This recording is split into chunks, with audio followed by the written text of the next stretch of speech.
Amis du lundi hardi, bonsoir et bienvenue pour une édition de Restons Courtois préenregistrée le vendredi pour permettre aux pentecôtistes de la réinformation de passer un lundi en famille. Au menu aujourd'hui, la rediffusion d'un petit entretien de 30 minutes avec Nicolas de Villiers qui a été enregistré avec Richard de Sèze au sujet du projet de financement du château de Chambord qui a été proposé par le Puy du Fou et de manière assez étrange rejeté par l'État, qui pourtant n'a pas d'autre alternative en l'état, justement. Et puis ensuite, nous aurons un long rendez-vous de la réinformation, 90 minutes, 1h30, le temps d'un match de balle au pied, d'une partie de balle au pied, avec les rebonds. Mais sauf que nous, on ne se tape pas dessus à la sortie, on ne casse pas tout dans la rue. Avec les rebondissements donc, de la pétition anti-Bolloré.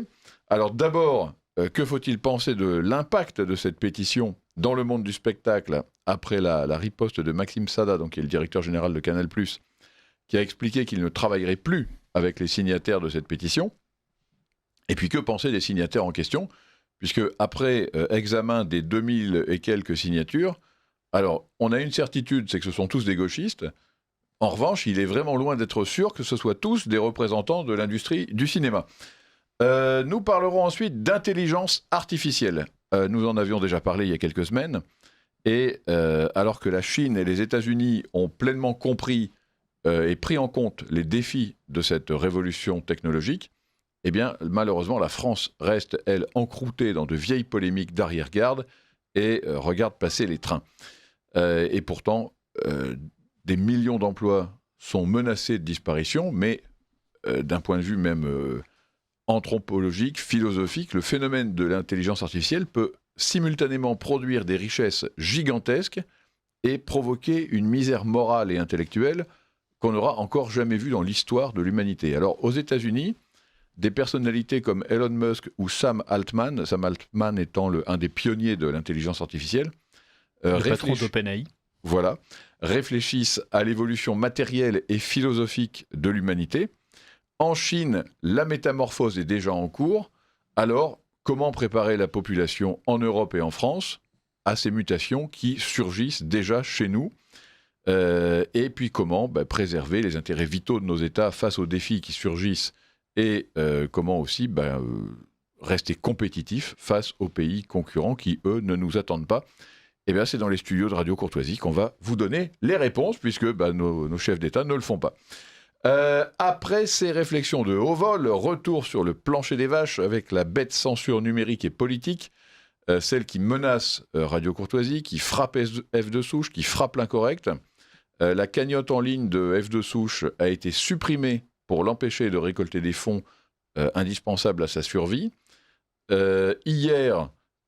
Jeudi plutôt, c'est Arthur de Vatrigan qui m'appelait pour me dire que le compte Instagram de l'Incorrect avait été arbitrairement supprimé sans justification et la seule alternative maintenant sera pour l'Incorrect de passer par les tribunaux.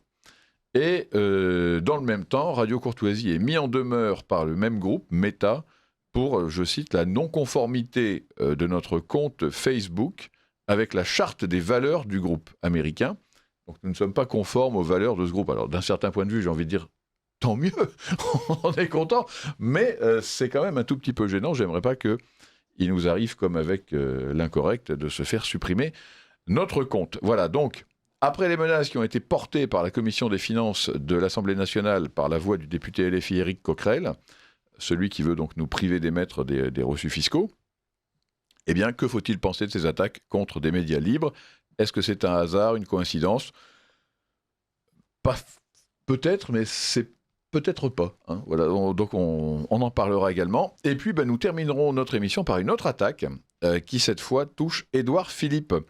Alors qu'il s'apprête à déclarer sa candidature à la présidentielle, eh bien, l'ancien Premier ministre et maire du Havre est mis en examen par le parquet national financier pour des soupçons de détournement de fonds publics, de favoritisme, de prise illégale d'intérêt et de concussion.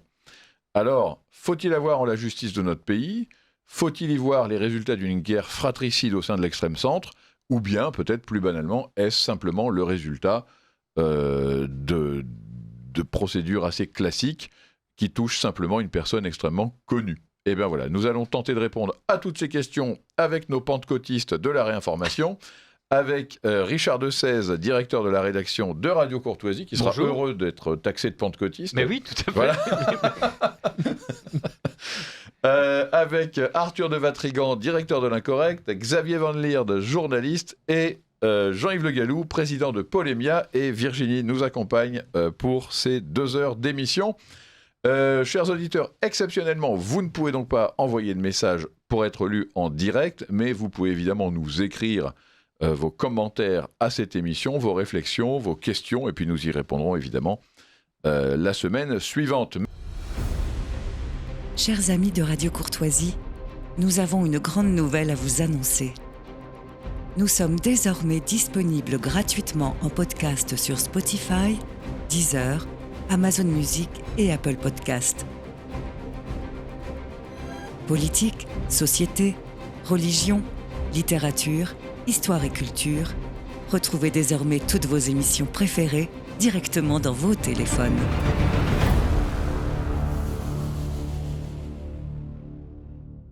Merci, oui, chers auditeurs. Donc, si vous êtes susceptibles de payer l'IFI et d'en faire profiter Radio Courtoisie, et si vous n'êtes pas dans ce cas de figure finalement assez rare tout de même, eh bien, n'hésitez pas néanmoins à nous soutenir, puisque même un don de 5 € ou de 1 € nous est profitable, puisqu'encore une fois, chaque euro compte dans le combat que nous menons, dans cette guerre de la réinformation que nous essayons de mener depuis bientôt 39 ans, et qui n'a jamais marché qu'avec le soutien de nos auditeurs les plus militants.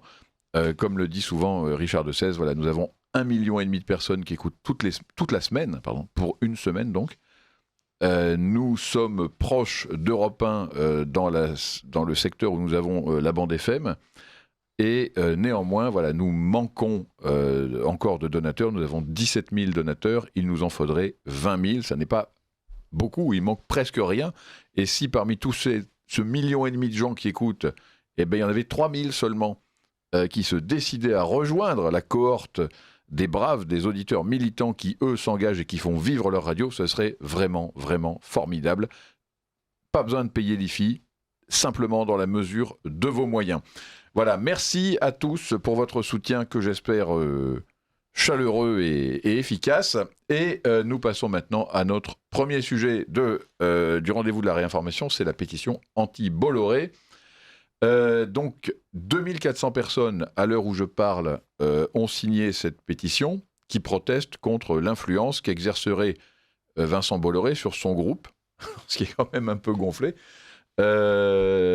Et son groupe, donc Canal+, il est actionnaire majoritaire de ce groupe, et les signataires, donc notamment des personnalités comme Blanche Gardin, Adèle Haenel, Juliette Binoche, Anna Mouglalis, Swan Arlo, Charles Berling, décidément, Agathe Bonitzer ou Jean-Pascal Zadi, alors lui qui est un phénomène dont, comme disaient nos grands-mères, il a de l'avance au gâteau.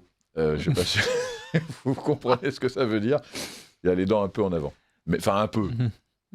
Énormément en avant. Voilà. Et il est surtout, il a des comportements qui pourraient laisser supposer un racisme anti-blanc assez décomplexé.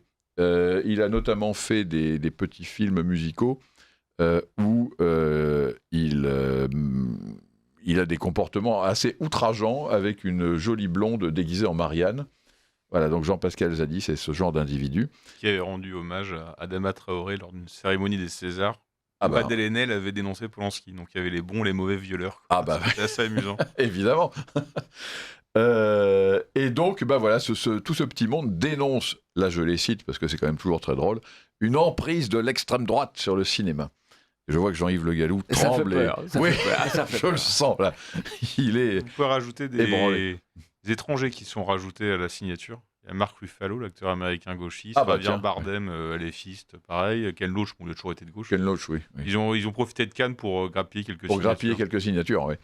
Et malgré tout cela, donc, le président du directoire de Canal+, qui s'appelle Maxime Sada, a annoncé qu'il boycotterait ces personnes, ce qui a quand même contribué à calmer quelques ardeurs. Alors voilà, je ne sais pas ce que vous pensez de cette pétition dont le sujet est encore d'actualité.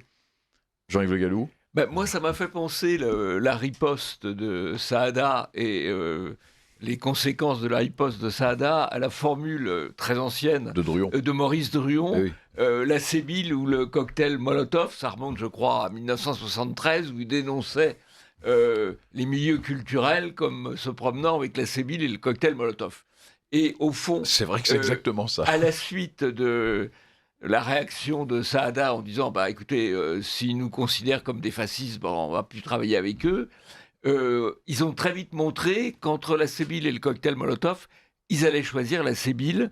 Et on a vu des intermédiaires du cinéma, du CNC se proposer un peu comme juge de paix. On a entendu des signataires dire qu'il faut se mettre à table pour discuter, ce qui est tout de même assez drôle, puisqu'on avait parlé avant de fascisme et d'extrême droite, et d'un seul coup, quand la Sébile se rappelle à l'ordre, on se remet à discuter. Je trouve ça très drôle. Ce qui est d'ailleurs étonnant, parce que si c'était vraiment un groupe fasciste, normalement, ils auraient dû dire, par une déclaration et non pas une pétition, nous cessons de travailler avec Canal+, point. Oui. Et nous ne voulons plus de l'argent sale de ces gens. Nous remboursons les 10 ans. Nous remboursons les 10 ans de subvention de Canal+. Voilà. Enfin, l'argent sale ne passera pas par mois. Exactement. Moi, ça m'a fait penser, vous savez, dans le Robin des Bois de Walt Disney, le shérif de Nottingham est un blaireau. Et à un moment donné, au début du film, il arrive et il y a un petit lapin qui tend sa sébile et il sort une pièce, il la fait violemment tomber au fond de la sébile et du coup, la pièce qui est au fond jaillit et le shérif rafle les deux pièces. Et donc je me suis dit, Maxime Saada est en train de leur faire le coup du shérif de Nottingham. Enfin, voilà. Et en fait, je n'ai qu'un désir, c'est qu'il aille au bout, quoi. En fait, c'est que Bruce, non pas dans le blacklistage, parce qu'en fait, il y a pas, personne n'est blacklisté, personne n'est inscrit sur une liste noire. Il y a juste des crétins qui ont dit, tiens, vous êtes un sale fasciste, vous êtes en train de coloniser notre imaginaire, qui est un imaginaire de paix, de joie, de couleur et de licorne, et vous voulez y substituer des bruits de bottes et de la gadoue. Et l'autre lui dit, bon, ok, très bien, allez faire ça chez les autres, et qu'effectivement il y a des gens qui disent non, en fait on va pas vous insulter en nous filant votre blé. J'ai peur que Maxime Saada recule, en fait. En fait, moi aussi, que ce ne soit que de l'intimidation. Je pense pas, non. Arthur de Vatrigan. Je pense pas. Alors premièrement, il n'y a pas de blacklist. Ce serait un peu comme au JDD ou chez Grasset, c'est-à-dire qu'une fois qu'on a dit il y a un précédent chez Canal+, qui est plus intéressant. Alors déjà, ils sont autolistés, donc le macartisme. Oui, la liste noire est facile. C'est quand même un peu étrange. Je tiens absolument à m'inscrire sur la liste des suspects. Bon, très bien. Et après, ils disent mais pourquoi on me liste ? Oui, il s'est autolisté. Ensuite, c'est assez amusant parce qu'on voit quand même un moment de bascule. Il y a eu la réponse de Saada. On a eu le LFI qui pose une question Gilles Lelouch sur le film de Jean Moulin, la conférence de presse sur Jean Moulin, une question très marrante où il explique que le RN sont les amis de Klaus Barbie et que les seuls qui peuvent lutter contre Klaus Barbie, c'est LFI. Donc que pense Gilles Lelouch qui leur dit votre question est un peu orientée, je ne vais pas répondre. Je ne suis pas certain qu'il y a 10 ans, et il y aurait eu cette réponse-là. Absolument. Il y aurait eu, oui, mais peut-être qu'il ne faut pas, mais en effet, il y a le danger d'extrême droite. Là, pas du tout. Ensuite, on a vu beaucoup de gens défendre Canal+. Mathieu Kassovitz, Farrugia. Il y avait un débat, Adèle Exarchopoulos et Sarah Giraudot. Et Sarah Giraudot, oui, disait en réponse à Adèle Exarchopoulos qui expliquait qu'on a le droit de parler. L'autre expliquait oui, mais bon, en même temps, il faut arrêter d'être aussi toujours dans un camp et peut-être qu'il faut être aussi intelligent. Donc, je veux dire, on voit une nouveauté. Et la nouveauté également, c'est que jouer au Jean Moulin pendant 30 ans, ça coûtait pas une thune, et même ça en rapportait, ça vous ouvrait des portes, et puis au milieu, vous applaudissez. Parce que Jean Moulin, il est mort sous la torture. Et là, il découvre que la résistance, ça a un petit prix. Eux, pour 500 balles, ils sont prêts à se coucher et à parler, quoi. C'est ça la réalité, et on le voit tout de suite. Et pour, mais ça, c'est impressionnant, en fait. Évidemment. Moi, c'est ce que j'ai trouvé quand plus réjouissant. Quand ça coûte un peu, il n'y a plus de résistance. C'est cette lâcheté de ce monde du spectacle qui couine, qui gueule, et qui se dit, en fait, ça va être comme d'hab. Oui. Et puis, et en fait, non, Bolloré va se taire, et on va nous donner un peu plus de sous pour qu'on la ferme. Et là, non, t'es viré. Oui, mais c'est ça. Et ouais, non, c'était pour rire. Et il y en a même qui ont dit... il révèle bien son tempérament parce que si on peut plus l'insulter sans qu'il se défende, c'est quand même... C'est bien la preuve que c'est un fasciste. C'est bien la preuve. Mais après, on voit toujours qu'il y a quand même un monopole de la représentation dans cette affaire-là.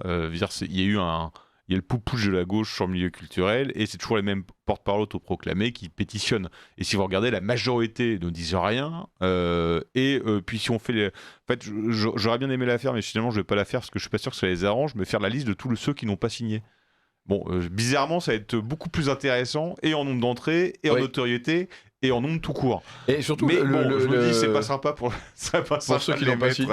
Mais la ministre de la Culture a expliqué quand même que cette pétition avait un impact, alors qu'à mon avis, elle exagère grandement, sur le monde du cinéma, qui emploie, enfin plutôt que la querelle Canal+ pétitionnaire avait un impact sur le monde du cinéma, qui emploie 260 000 personnes. Oui.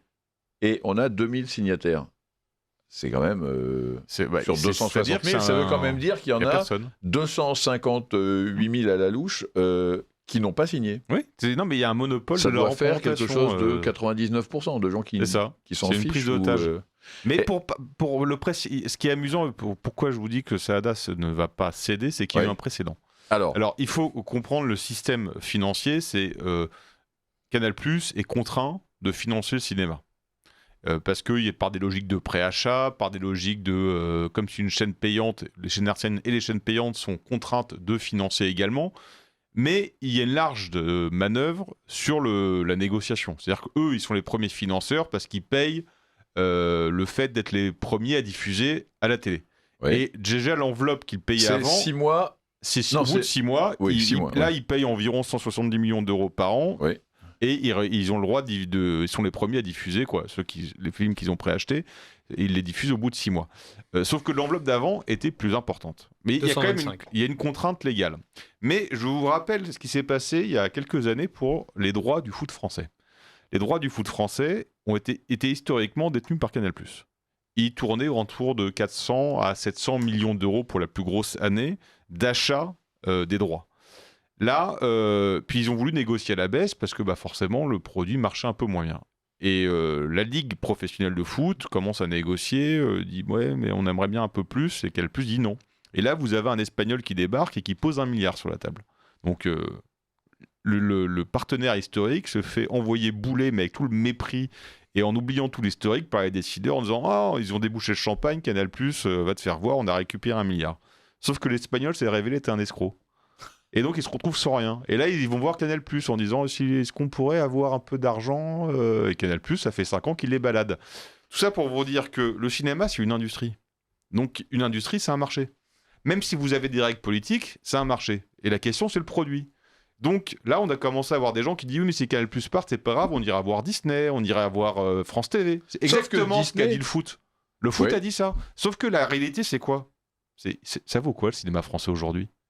En fait, ça vaut plus rien. Donc, personne va mettre sur la table ce que met Canal+ aujourd'hui. Absolument. Et d'ailleurs, ils vont négocier. On le voit aujourd'hui avec Disney, parce que quand vous avez parlé du droit de retransmettre les films 6 mois après, Disney a négocié le droit de rediffuser les films sur ses propres chaînes, ses propres plateformes, 9 mois après, mais pour un montant de 35 millions et pas de 165. Et c'est exactement ce qui s'est passé. Ce qui fait un tout petit peu réfléchir, parce que ça veut dire, ça fait cher le mois. Mais c'est ce qui s'est passé avec le football. Le football, sont les voir Amazon. Et Amazon leur a filé 50. Canal, c'était 600. Parce que si vous regardez, comme si une industrie, c'est un marché, qu'est-ce que ça vaut ? Vous reprenez les dates, l'historique des entrées. 2019, on a 213 millions d'entrées dans le cinéma, dans les salles françaises, sachant que 40% uniquement, c'est le cinéma français. 2025, 156 millions d'entrées. C'est ça la réalité. Donc le produit est dévalorisé. Et miracle des subventions ou des taxes obligatoires, le nombre de productions a augmenté. Les entrées baissent, les mecs produisent plus. Sauf que un Américain, un fonds, alors on oublie français parce qu'il y a plus d'oseille qui traîne, donc ils ne pourront pas racheter, même s'ils disent qu'on pourra. Ils ne donnent que 36 millions si je ne m'abuse. Parce qu'il n'y a plus un rond. Donc les Américains ou même des Chinois qui voulaient, ils vont regarder ce que vaut le produit.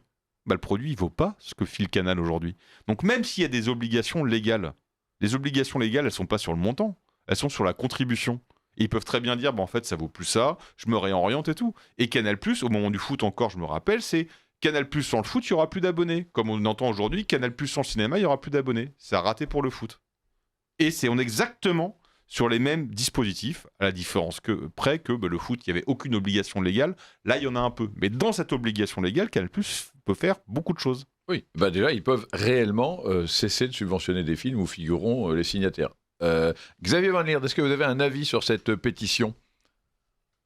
Oui, je trouve que c'est révélateur d'un système qui arrive à bout de course, parce que ce à quoi on assiste en réalité, ce sont des règlements de compte un peu endogamiques entre les financeurs et les créateurs qui entretiennent des liens depuis longtemps. Enfin, ce qui me frappe, c'est que l'ensemble de l'écosystème des créateurs du cinéma français, que ce soit les réalisateurs ou les acteurs, se sont coupés de leur public depuis des années. Le public, c'est le peuple français en fait. Les Français dans leur ensemble se payent le luxe de les insulter en permanence. La fréquentation des salles est en chute libre. Il y a un véritable divorce. Il n'y a plus un film français. Enfin, rares sont les films français qui font encore rêver. Je parle même pas de la cérémonie des Césars, des Césars qui montre la béance entre ce milieu et son public naturel. Et ils sont fichés éperdument. Éperdument, ça ne change rien. Au contraire, ils en avaient presque une jouissance. En revanche... Parce qu'ils se sentaient comme une avant-garde payée d'avance grâce à l'argent du cinéma, justement. Oui, c'est-à-dire un argent qui n'est pas indexé sur le nombre d'entrées. Oui, heureusement. Oui, et en revanche, lorsque le financeur tape sur la table, là, ça devient sérieux et tout le monde... fait coucouche panier. Mais c'est un petit peu triste en réalité, un petit peu triste. Le troisième acteur reste malgré tout, je trouve, assez absent du tableau, sauf à penser que Maxime Saada et le groupe Canal+ décident de prendre davantage en compte justement les goûts du public. Pour l'instant, il n'est pas dans le tableau. Nous ne sommes pas dans le tableau. Le système continue à fonctionner dans une espèce de relation univoque entre le financeur et les créateurs. Et nous assistons à ce spectacle un peu dépité comme un tableau d'où l'on reste absent. Mais est-ce que néanmoins, il n'y a pas quand même une satisfaction à tirer de l'attitude de la majorité du monde du spectacle ? C'est-à-dire que là, ce qu'on a, c'est quand même 2400 signataires qui se sont jetés tête baissée en se disant ça va être comme d'hab, on fait une pétition, on en tire un peu de gloriole parce que c'est le Festival de Cannes, et on va, à la limite, avoir des beaux contrats encore plus beaux plus tard. Et là, pas du tout. Et en fait, tout le monde leur dit, mais maintenant, la ferme. Et il y a quand même, d'un point de vue politique, peut-être ce sentiment, enfin, c'est ce que je me suis dit, si un jour, on voit arriver le Rassemblement national au pouvoir, longtemps, je me suis dit, il va y avoir des blocages, ça va être compliqué. LFI appelle à l'insurrection. Mais je me dis, peut-être, la lâcheté des gens aidants, peut-être qu'ils vont simplement se taire et faire ce qu'on leur dit. Parce que, effectivement, tout le monde n'est pas Jean Moulin. Ils résistent quand il n'y a pas de résistance en face. Sauf qu'en plus, ce ne sont même pas des Jean Moulin, ce sont des vermines. Mais c'est intéressant, non ? Est-ce que ça n'est pas une attitude qui est encourageante ? C'est plutôt Luchère que Jean Moulin, si je puis me permettre. Ouais, c'est vrai. Non, mais on a effectivement vu que l'antifascisme est toujours un théâtre, même au cinéma. Ça, c'est assez réjouissant et c'est rigolo. Mais l'issue, quand même, à la situation absolument scandaleuse à laquelle nous assistons depuis des décennies, ce serait que, comme vous l'avez dit, qu'enfin, ils écoutent ce qu'on leur dit. Mais ce « on », c'est Maxime Saada. C'est-à-dire que nous sommes nous réjouir qu'un financier obtienne gain de cause sur des créateurs. Ce qui est sain, que ce soit pour les médias, pour les associations ou pour la création artistique grand public, eh bien, à mon avis, c'est plutôt que les médias soient financés par les gens qui les écoutent, c'est le modèle de Radio Courtoisie, que les associations vivent des dons et de l'action de leurs membres, et que les films, en l'occurrence, vivent préférentiellement des tickets d'entrée pris dans les salles de cinéma par le public.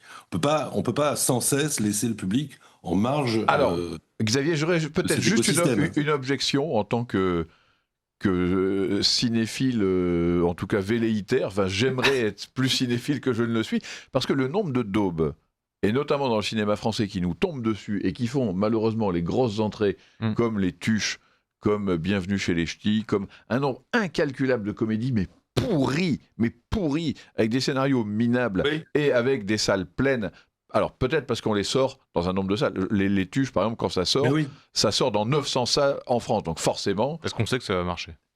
Alors, est-ce que c'est parce qu'on sait que ça va marcher ou est-ce qu'on se dit ça doit marcher donc on fait 900 salles ? Non, on sait que ça va marcher. Parce que là, vous êtes désespérant, mais c'est les Français qui sont désespérants de mauvais goût. Les Tuches, on en est au 4e et Jean-Paul Roux a expliqué qu'il allait faire un référendum pour choisir le sujet du 5e. Je pense que c'est le seul référendum qu'on va réussir à organiser en France sous Macron. Les Tuches à l'Élysée. En fait, je vous trouve... moi, Chafouin. Oui.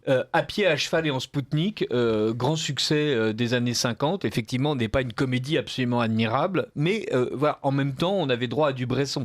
Donc, le fait qu'il y ait à la fois du cinéma entre guillemets populaire de mauvaise qualité, du cinéma populaire de qualité et du très bon cinéma, tant mieux. On est tous en train de se gargariser avec le Cornio, qui est quand même pas, qui est drôle, mais enfin c'est pas non, on est un peu loin du chef-d'œuvre. C'est pas non plus du Bergman avec le 7e saut. Voilà, mais malgré tout, ça se laisse regarder. Alors je dois avouer que Bergman, ça me saoule aussi. En fait, vraiment, je vais plutôt lire des bouquins parce que non, voilà, c'est.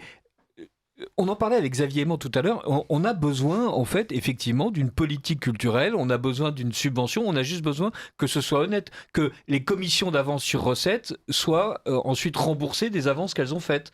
Plutôt que ça ne profite systématiquement aux mêmes producteurs qui organisent en fait entre la société de diffusion, la société de distribution, les subventions, en fait une rentabilité artificielle sans qu'il y ait de sanctions en salle. Voilà. Donc moi je serais assez comme d'habitude pour un système libéralo-étatique où le roi capture des gens à Murano pour venir installer une cristallerie à Saint-Louis et où là on irait sans doute voler Golshifteh Farhani en Iran et 2 ou 3 réalisateurs aux États-Unis pour les installer avec des troupes d'élite américaines dans une cité du cinéma en Seine-Saint-Denis pour faire des bons films, voilà, ou qu'on donne de l'argent à des bons réalisateurs, voilà, français qui pour le moment n'arrivent pas à monter leur film.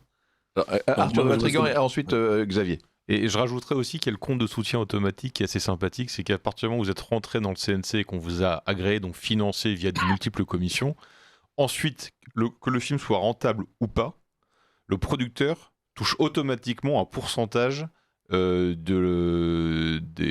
du bénéfice, mais du chiffre d'affaires pour financer le prochain film. Donc ça veut dire qu'il n'y a plus aucun risque. Dans celui-là, il n'y a pas de risque. Mais par contre, je suis d'accord, évidemment, avec Richard, parce que c'est quand même notre politique culturelle, en tout cas le système était une belle idée. Franchement, de me dire qu'on va financer sur le dos des Américains pour financer nos films, je veux dire, la préférence nationale, je l'aime bien partout, quoi. C'est le cas là. Le problème, en effet, c'est que vous avez une minorité qui est sociologiquement la même, qui décide depuis 30 ans. Donc forcément, si vous regardez les films, en termes de métier, c'est la fonction publique, c'est les artistes, sont les flics. Le reste, il n'y a pas. Et concernant les villes tournées, c'est Paris et la banlieue. Vous dire, à l'époque, Sauté tournait un peu en province, Corneau aussi, il n'y a plus ça. Bon, on voit que sociologiquement, c'est la même. Mais de toute façon, l'art reflète les idées dominantes. Les idées dominantes, elles sont dans la bourgeoisie. Donc c'est un art qui est citadin, qui est bourgeois et qui est progressiste, parce que ce sont eux qui décident qui fait quoi. Mais le système, il est bon. Moi, quand j'ai entendu... le RN arrive au pouvoir, je vais vous dire, ça m'a inquiété pour la culture. Hein. Parce que j'entends Sébastien Chenu sur France Inter qui explique à quoi on juge un bon film au nombre d'entrées. Mais je me tire une balle parce que je n'ai pas envie de m'en tirer une. C'est ça la réalité. Les types, le problème de la droite, il faut regarder en Italie. Mélanie réussit plein de trucs, en culture, c'est une catastrophe. Donc, moi, je suis assez inquiet parce qu'en effet, on voit un point de bascule où l'hégémonie de gauche est contestée, mais je vois aucune proposition en face, sinon la destruction. Les mecs, ils disent on va détruire le CNC. Super. Et on fait quoi derrière ? Rien. Il n'y a que dalle. Il n'y a pas une idée culturelle. Et oui, parce qu'en plus, ils ne voient pas qu'en fait, que pour le moment, ceux qui ont l'argent, ce sont des types comme Mathieu Pigasse. Donc si on détruit le CNC, au lieu de retourner le CNC, on va se retrouver qu'avec Mathieu Pigasse qui va nous financer de la dope de gauche. Exactement. Et en plus, si la gauche a pris en otage ce lieu-là, c'est parce que la droite l'a déserté. Hein. Demandez à n'importe qui dans les familles, moi mon fils il veut être comédien, on va faire une école de commerce. C'est ça la réalité. Donc en fait, on dit non, tu vas pas être comédien, non, c'est du saltimbanque, non, c'est pas un métier, non, c'est pas ça, non, c'est un truc de gauchiste, non, c'est un truc de PD, non. On l'a entendu 10 000 fois. Donc moi, je gueule contre l'hégémonie culturelle de gauche, très bien, mais je gueule contre ces bourgeois de droite qui ont dit non, on va faire du fric plutôt que faire de l'art. Oui. Et donc le problème, il est là, c'est que la droite est un culte. Et quand je dis la droite, c'est que je veux, à aucun moment, je veux une politique culturelle de droite. J'en veux surtout pas, quoi. Les films de droite qu'on entend parce qu'ils sont de droite, ils sont encore plus mauvais que les films de propagande de gauche. Donc je veux pas ça, je veux juste une œuvre. C'est comme le rock identitaire. C'est le principe est là. Donc ça bouscule, il y a une bascule, ça peut changer, c'est frité, mais derrière on ne propose rien. Alors Xavier Van Lierde, est-ce que vous avez quelque chose à proposer pour sauver le cinéma français ? Non, je n'ai pas quelque chose à proposer, mais je voudrais rebondir. Enfin, bien évidemment, je ne pense pas que la qualité d'un film se juge uniquement au nombre d'entrées qu'il fait. En revanche, il est probablement quand même nécessaire, d'une part, que les films trouvent leur public. À l'évidence, le cinéma dit d'art à essai, prétentieux, n'en est pas réellement. D'une part, on n'est pas époustouflé par la créativité, la beauté. On n'est pas touché par ces films-là. Il n'y a pas d'audace, c'est vrai. Voilà, oui, ça manque d'audace. C'est pas leur très grande qualité qui fait qu'ils ne trouvent pas leur public parmi les Français. C'est plutôt parce qu'ils sont à la fois nuls, et pontifiants, donneurs de leçons et pontifiants. Et d'une certaine façon, je pense que le système, qui est effectivement bon parce qu'il permet malgré tout la survie d'une industrie cinématographique française, et ça c'est nécessaire, a un effet pervers absolument épouvantable. Il se trouve que dans ma famille et mes amis, je connais quelques personnes qui travaillent dans le cinéma, et ce qu'ils m'expliquent, peut-être force-t-il le trait, c'est que les films ne sont plus tant construits sur une proposition artistique, un désir de créer un message ou autre, mais plutôt pour rentrer dans les cases du système, c'est-à-dire que, par exemple, on va choisir tel ou tel... L'idéal, c'est de choisir tel ou tel acteur dont il a été décidé qu'il était... je trouve que le mot anglais bankable, qu'il allait être rentable, oui. Rentable, mais rentable dans de très fortes proportions, et que là, après, le scénario avait assez peu d'importance, à part le conformisme idéologique. Bref, le processus de création est complètement parasité par la machine administrative et la façon dont il faut aller chercher des avances sur recettes selon des critères qui tuent en réalité la création, alors que... on va faire le réac, mais dans le cinéma, dans le cinéma à la papa, et jusque, vous allez voir que je ne suis pas si réac que ça, dans la nouvelle vague, c'était quand même plutôt des gens qui prenaient énormément... 60, ça va. Énormément oui, enfin, c'était une avant-garde. Voilà. Je suis d'accord. C'était une avant-garde assez à droite, d'ailleurs. Mais oui, on ne peut pas relancer ce débat parce que c'est complexe, multiple. Mais en tous les cas, c'était des gens qui prenaient des risques, et des risques personnels, parce qu'ils avaient quelque chose à dire et de nouvelles méthodes à avancer. On ne trouve plus ça aujourd'hui, parce qu'en fait, ce sont des gens qui tendent effectivement la CEBI et qui construisent tout pour choper le max de subventions. Voilà, je suis forcé de le constater. Ouais, c'est vrai. J'aimerais être séduit, je ne le suis plus. Le drame, c'est que quand on voit 85% des films français, on voit que le type qui filme, il croit pas à ce qu'il filme. Oui, ça c'est sûr. Et c'est pourquoi j'ai toujours une petite passion pour Besson, malgré toute sa bêtise et son écriture qui est nulle. Il croit sincèrement à ce qu'il filme, et ça se voit. C'est vous dire, dans le degré de médiocrité, on voit le type qui croit, l'autre qui croit pas.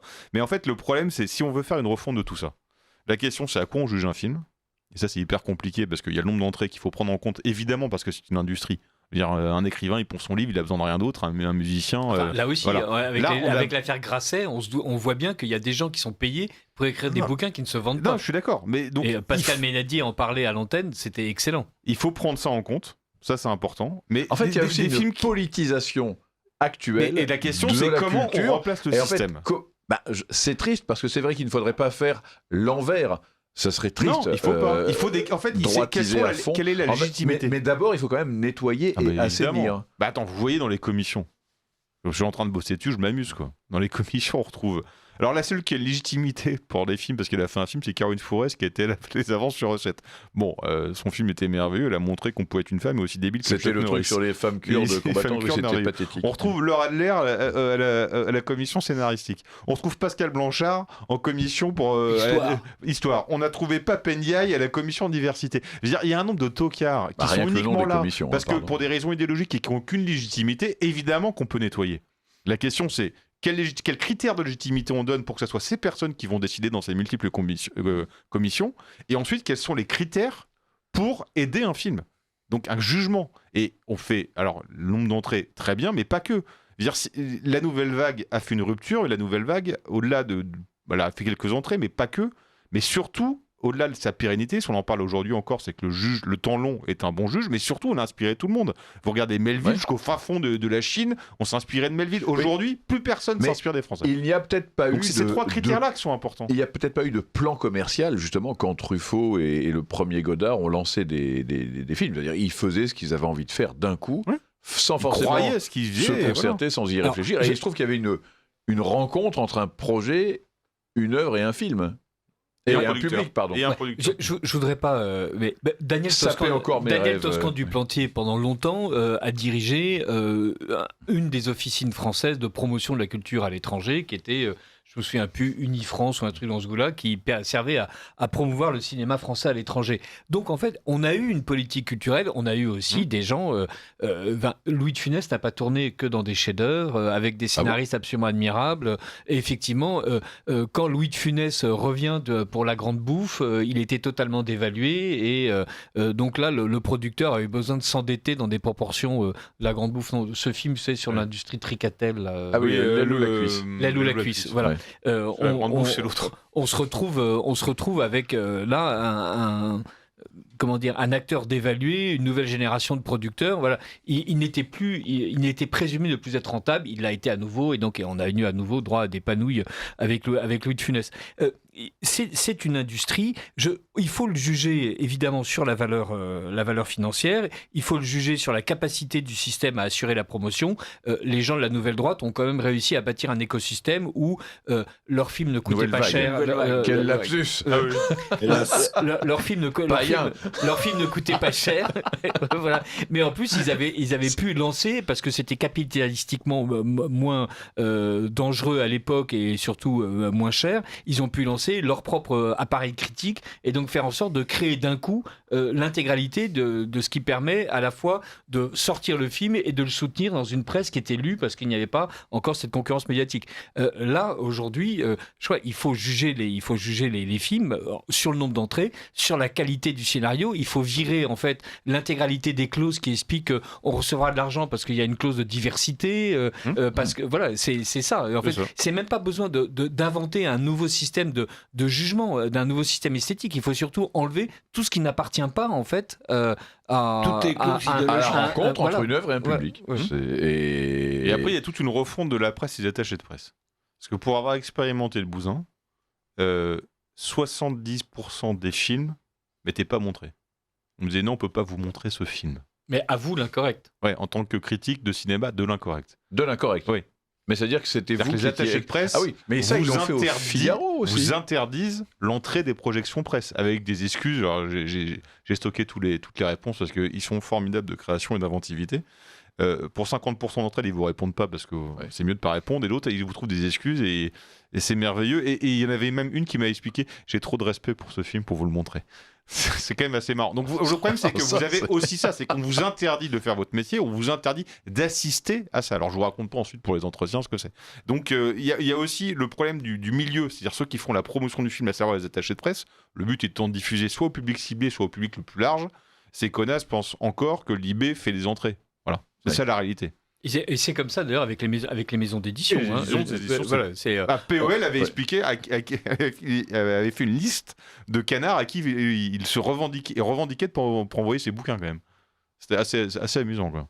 Oui, ça effectivement, il faudrait que ça change un peu. Là, j'aimerais qu'on se penche aussi sur le cas de... Ah, Xavier voulait parler ? Non, mais quand j'entends la description de ce système, parce que tout ça, c'est un système, je finis par comprendre, si vous voulez, la tentation qui peut être celle du Rassemblement national ou d'autres, simplement renverser la table, de faire table rase de tout ce milieu de copains, de coquins, et ensuite de voir ce qui peut renaître de ses cendres et de ses ruines. Ça semble irréformable en réalité. Alors ça, c'est le vrai danger, effectivement, parce que l'assainissement va être très long quand même. Hein. Et ce qui est arrivé à l'incorrect, ça va très loin, parce qu'encore une fois, moi je me souviens de polémiques qui avaient été déclenchées parce que des journalistes du Figaro, c'est quand même pas l'extrême droite, quoi.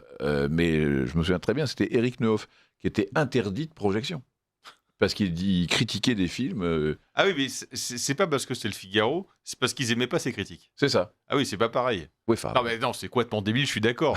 Mais c'est parce qu'ils critiquaient ses critiques. Nous, c'est par rapport à la soi-disant ligne de notre canard. Mais avec Laurent Andrieux de Valeurs Actuelles, on s'est appelé, on disait, bon, toi, t'as été censuré de combien de films aujourd'hui ? Moi, 42, moi, 43, quoi. C'était vraiment ça. C'était même pas par rapport à nos critiques. S'ils voulaient pas nous le montrer. C'est aberrant, quoi. Comme si nos lecteurs n'allaient pas au cinéma, étaient complètement débiles, ils n'auraient pas compris la subtilité et l'audace créative du film. Le fait de produire une œuvre n'était pas justement accessible à tout le monde. Oui, et puis je vois, dans les pages de Valeurs Actuelles, j'ai pu faire la critique bande dessinée positive de l'Odyssée d'Hakim, qui nous raconte comment un Syrien immigre clandestinement de la Syrie jusqu'en France pour s'y installer. Il n'y a pas un moment donné, et j'ai critiqué le premier volume, le deuxième volume et le troisième volume. Donc voilà, je fais confiance au rédacteur en chef culture de Valeurs Actuelles. Dire si ça ne lui avait pas plu, je n'aurais pas pu passer le 2 et le 3. Pas du tout. Voilà, en fait, quand l'œuvre est bonne, on en dit du bien. C'est un truc de fou. Je veux dire, mais là, la nouveauté, vous voyez, c'est assez amusant parce que à Cannes, c'est sorti hier ça. À Cannes, vous avez eu 3 films sur la Seconde Guerre mondiale, quoi, en France. Ah oui. C'est un thème important. Hein. Oui, mais c'est bon. Moi, j'aime bien Le Moulin. Je l'attends avec impatience. Et puis vous avez l'autre qui est sorti le lendemain avec Swan Arlo, dont je rappelle, qui est signataire. Et signataire et comédien parce que sa mère est la plus grande directrice de casting de Paris et que son père est le plus grand chef de Paris. Mais Léa Seydoux est une bonne actrice, très grande actrice. Oui, mais bon, quand même. Swan Arlo, à part chouiner, c'est un sou de verre. J'ai toujours pas compris son intérêt. Mais passons. Il fait un film sur la collaboration et là. Pour se venger de la non-réponse de Gilles Lelouch, ils ont encensé le film en disant « Regardez, ça, ce film est très important ». Et Libération, le lendemain, a listé les critiques négatives de ce film-là. En disant « Tel canard a dit que c'était pas bien, tel canard a dit que c'est pas bien, c'est bien la preuve qu'ils sont d'extrême droite ». On en est aujourd'hui à des critiques qui jugent les critiques. Ça va chercher pour loin, des raisons idéologiques. Ça va très très loin, le truc. Alors, parlons de ces fameux signataires, parce qu'il y a quand même 2400 signataires, ça peut paraître beaucoup, même s'il y a 260 000 personnes, d'après la ministre, qui vivent de l'industrie du cinéma, ce qui, d'un seul coup, réduit un petit peu la gravité de la pétition. Mais parmi les pétitionnaires, je ne sais pas si vous êtes intéressé aux noms qui s'y trouvent. Il y en a une, c'est la lettre A, qui s'appelle Romy Alizé, et qui s'affiche comme travailleuse du sexe, donc prostituée. Alors, prostituée, je ne critique dans pas, le jugement, c'est un métier...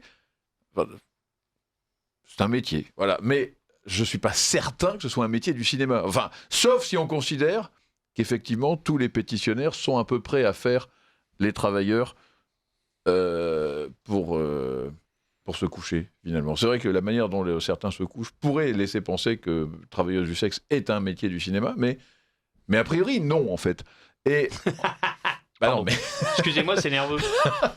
Ensuite, on en a qui travaillent dans la télévision. La télé, c'est quand même pas non plus le cinéma.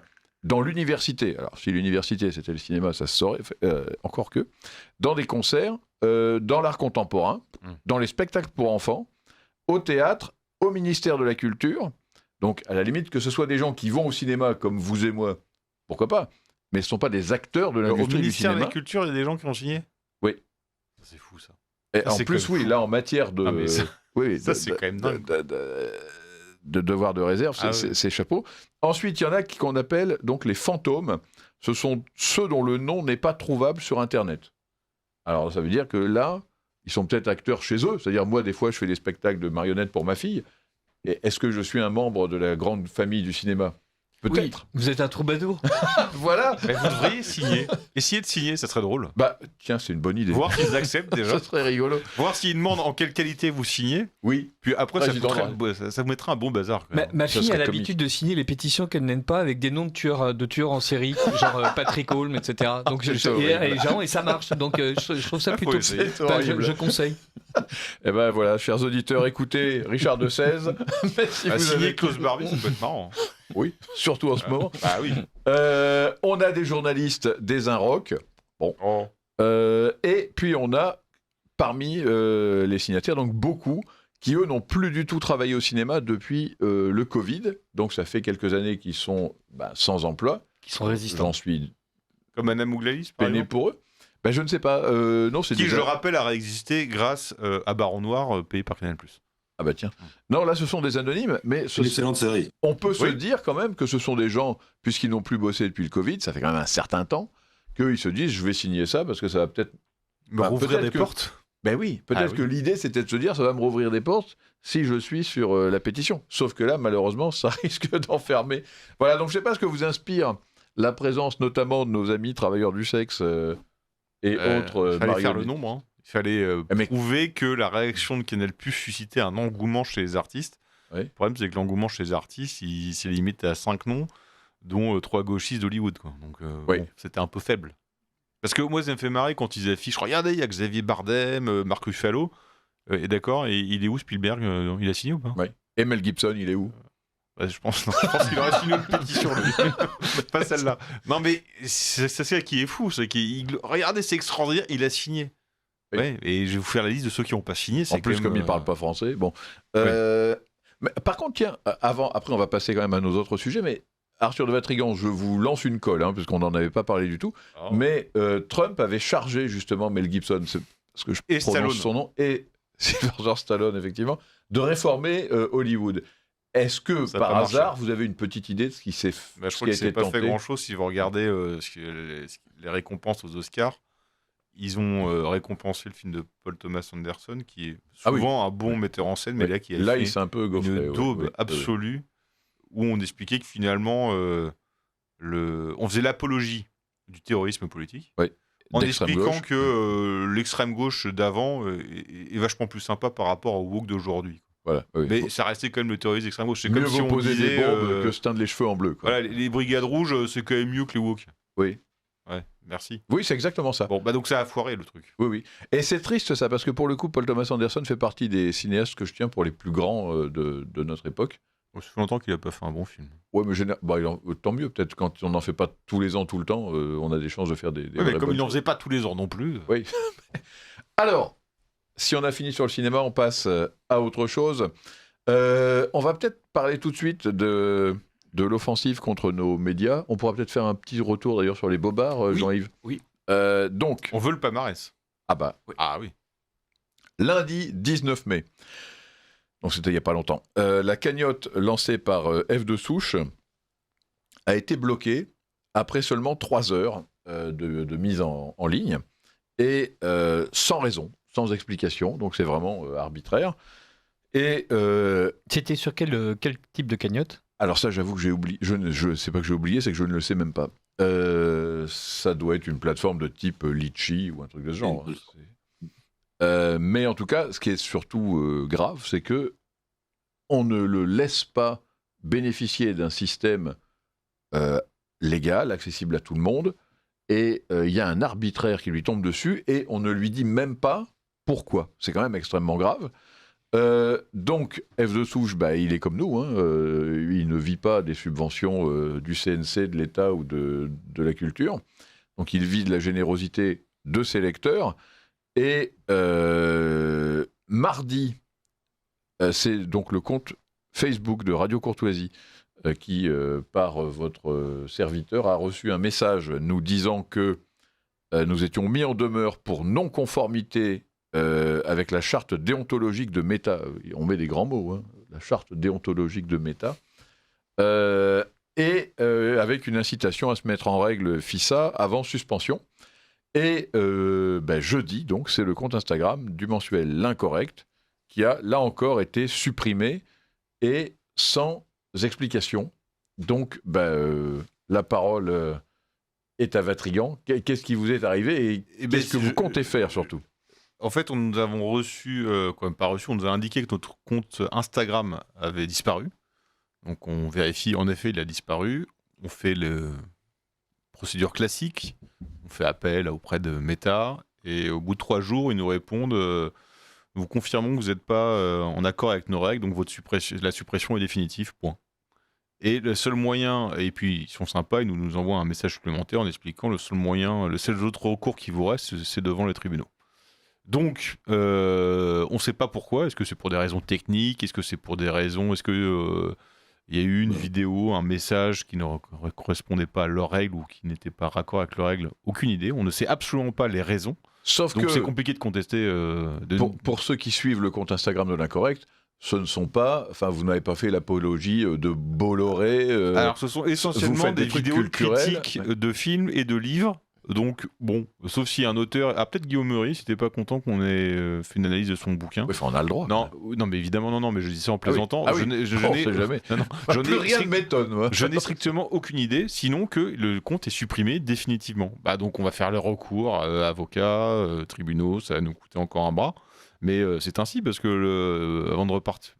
Un compte à faire monter, c'est compliqué. Ça prend un peu de temps. Là, il était en pleine croissance, donc il faut repartir à zéro.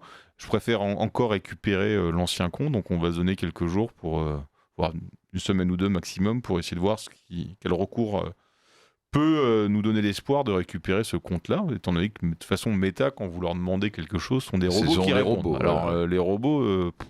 Et des robots un peu bêtes, franchement, c'est pas de l'intelligence artificielle. Mais des robots quand même très politiques, parce que je pense que l'explication derrière ça, c'est des gens comme Musk et Durov qui l'ont donné, en expliquant qu'on leur avait proposé, pour éviter les poursuites judiciaires ou les difficultés qu'on leur oppose, de céder un petit peu aux demandes de censure du pouvoir, aux demandes de censure illégales du pouvoir. Et donc, il doit y avoir des échanges entre les gens du pouvoir et ces plateformes. Et les plateformes, pour avoir la paix, satisfont les demandes arbitraires du pouvoir, ce que ne fait pas Musk avec X ou ce que fait pas Pavel Durov avec Telegram. Voilà. Donc, je crois qu'il y a un compromis politico-idéologique entre certaines plateformes et le politiquement correct français et européen. Et d'ailleurs, ceux qui ne font pas ce compromis se retrouvent devant les tribunaux. Alors, j'avoue que je me demande quand même s'il y a beaucoup de comptes d'extrême gauche ou islamistes ou faisant la promotion de choses illicites qui sont aussi sanctionnés que dans notre milieu. J'avoue que je pose sincèrement la question parce que je n'ai pas de vraie réponse. Mais disons que le compte ordurier d'extrême centre ou de... appelant à la violence contre sa propre population, etc., etc. Il faut pas rester dans cette équivalence entre mais est-ce qu'il y a aussi des comptes d'extrême gauche qui sautent et aussi des comptes d'extrême centre. Pendant des tas de périodes politiques récentes, ils appelaient à la violence contre leur propre population, à emmerder leur population. Ils sont eux-mêmes d'une extrême violence. D'ailleurs, ce n'est pas le centre, c'est l'extrême centre. Et donc, ils mériteraient eux aussi... Ils sont les centristes radicalisés. Fût-ce par la violence de leur mode d'expression, de nombreuses fois, on pourrait penser qu'ils enfreignent telle ou telle charte de bonne conduite, de courtoisie sur tel et tel réseau. Bon, en fait, en réalité, il n'y a que les comptes de droite nationale qui sautent systématiquement. On avait eu le rapport à l'oncle avait montré qu'il y avait eu les comptes de la personne en charge de France TV / qui faisait la promotion des champignons hallucinogènes et du cannabis. Son compte, je crois, n'a jamais été censuré. Ni celui de France TV / ni de celle qui diffusait ces contenus-là. Bon. Alors que là, c'est clairement illicite. Que c'est illégal encore. Oui. Voilà. Bon, écoutez, en GPA ou... Oui, ça, malheureusement, c'est soutenu par le système, donc ça ne sera pas jugé illicite. Et ça fait partie des chartes, des valeurs de Meta, ça, la GPA. Si vous regardez, c'est quand même... La transsexualité, etc., tout ça... L'inconvénient, en fait, j'en discutais avec Maître Triomphe, d'ailleurs, qui est l'avocat de Radio Courtoisie, et on discutait de manière de se défendre, et notamment où il m'expliquait qu'en fait, sur le pénal, aujourd'hui, on a beaucoup plus de chances que face aux chartes de réseaux sociaux, parce que ces gens, il me l'a appris, j'ignorais, pratiquent ce qu'on appelle, et pas pour rire, le droit souple. Le droit souple, ça ne veut rien dire. Enfin, c'est le droit de l'arbitraire. C'est ta tête me revient pas, je te sanctionne. Et en fait, c'est sur cette base fameuse là, de la charte des valeurs, c'est-à-dire que ce sont des sphères d'un certain point de vue privées, c'est-à-dire qu'on accède à une plateforme et on doit signer une charte des valeurs, et ensuite, ils exercent un droit, le droit souple, qui n'est pas celui de tous les habitants du pays, mais qui est le droit extraterritorial, si on peut dire, de la plateforme. Et donc, elle se permet des choses d'un arbitraire total, sans la moindre justification, sans le moindre recours, parce qu'encore une fois, au pénal, on a quand même l'appel, la cassation, la Cour européenne des droits de l'homme. Là, on a ses yeux pour pleurer, quoi. Et le contradictoire. Oui. Au pénal, on a le contradictoire. Là, on n'a pas le contradictoire, puisque Ah non, on ne là, sait on pas a sa pourquoi. gueule à fermer. Ça saute, on ne sait pas pourquoi. Mais si vous regardez les différentes étapes, avant, c'était l'exclusion sociale. Vous traitez l'extrême gauche, l'extrême droite, pardon. Et voilà, exclusion sociale, vous perdiez vos amis, votre boulot et tout. Comme ça ne marche plus, ils passent aux finances. Parce que le principe des réseaux sociaux pour des structures de médias ou d'associations, c'est aussi pour vendre du contenu ou pour faire des appels aux dons. Bien sûr. Et donc, on censure la promotion ou carrément le contenu. Et ensuite, on censure, et les banques censurent, et les plateformes de financement censurent, et les cagnottes censurent. Donc là, ils en sont à la stratégie d'assèchement financier. Et moi, j'attends l'étape d'après. Ah bah, c'est exactement ce qu'a fait ça. L'étape d'après, c'est quoi ? C'est exactement ce qu'a fait Libé en attaquant des associations comme Némésis et Radio Courtoisie, en disant ces gens-là ont le droit de défiscaliser, c'est pas normal parce que c'est des méchants. Et Éric Coquerel les reprend au vol et il porte le sujet non plus dans la presse, mais à l'Assemblée nationale, à la Commission des finances, et il explique qu'ils vont revoir les procédures pour nous empêcher de délivrer des reçus fiscaux, donc d'exister, parce que c'est sûr et certain qu'on ne va pas pouvoir compter sur les subventions du ministère de la Culture ou de l'Information. Mais il faut toujours qu'on contourne et à chaque fois, eux, ils ajustent. Oui. Donc là, j'ai pas de... Dans les prochaines années, ou même à un temps très court, on contournera, on aura nos plateformes de financement propres, pourquoi pas des banques, voilà. Mais ils passeront à l'étape d'après, c'est toujours la même chose. Ils usent de leur stratégie, elle ne marche plus, on passe à la suivante, puis à la suivante, puis à la suivante. Donc moi, j'essaye déjà d'anticiper celle d'après. L'avantage quand même, c'est que l'épée a toujours un coup d'avance sur le bouclier, donc on a des chances d'avoir toujours un coup d'avance sur le bouclier. Voilà. Oui. Là, pour l'instant, ça sèche quand même. Bon, sur ces paroles d'espoir, on parle un peu d'intelligence artificielle. Voilà, donc ça, c'était le sujet. On l'avait évoqué il y a quelques semaines déjà, et puis on a voulu y revenir parce que c'est quand même extrêmement important. Donc, on voit qu'en Chine et aux États-Unis, l'intelligence artificielle avance à pas de géant. C'est-à-dire, je parlais récemment avec quelqu'un qui va souvent en Chine, et il me disait que, par exemple, la profession de serveur dans les restaurants est en voie d'extinction, parce que ce sont des robots qui font le service. Donc, ce sont des robots humanoïdes, ou bien pas humanoïdes, mais donc des espèces de caisses, quoi. Mais c'est déjà en route, c'est déjà fait. Et il y a des vrais petits humanoïdes avec des voix d'intelligence artificielle, masculine ou féminine, qui vous font un service. Et aux États-Unis, là, on a vu que Elon Musk estimait que l'intelligence artificielle allait nous faire entrer, dit-il, dans une ère d'abondance extrême et rompre le lien entre le travail et la création de richesses, ce qui est quand même une révolution, encore une fois, une révolution anthropologique majeure.